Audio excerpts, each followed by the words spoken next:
Welcome to our channel. Today we how to disable Google Meet reminders from LinkedIn events, beginner guide step by step clearly.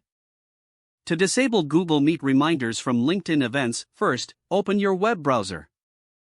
Navigate to the LinkedIn website and log into your account.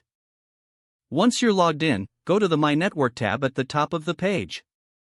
In the My Network section, click on Events located on the left side. Find the event you want to modify and click on it to open the event details. On the event page, look for the More button, usually located in the top right corner. Click on the More button to reveal a drop-down menu. From the drop-down menu, select Edit. A new window will open with the event details.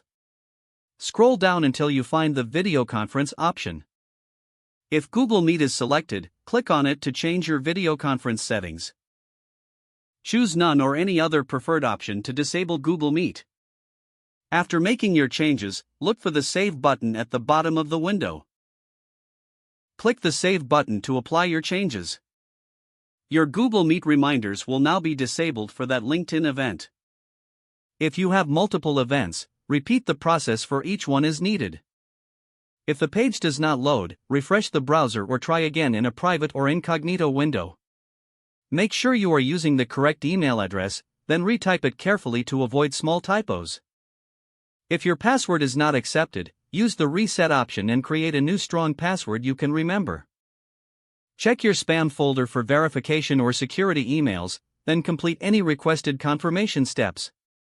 Enable two-factor authentication if available to improve account security and reduce unauthorized access risk. After signing in, review your profile details so your contact information and settings are accurate and current. If you see an error message, note it down and try again after restarting your device and internet connection. Log out when you finish, especially on shared devices, to keep your account and payment information secure. If the page does not load, refresh the browser or try again in a private or incognito window.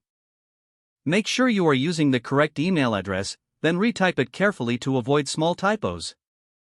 If your password is not accepted, use the Reset option and create a new strong password you can remember. Check your spam folder for verification or security emails, then complete any requested confirmation steps. Don't forget to like this video and subscribe to our channel for more step-by-step tech guides.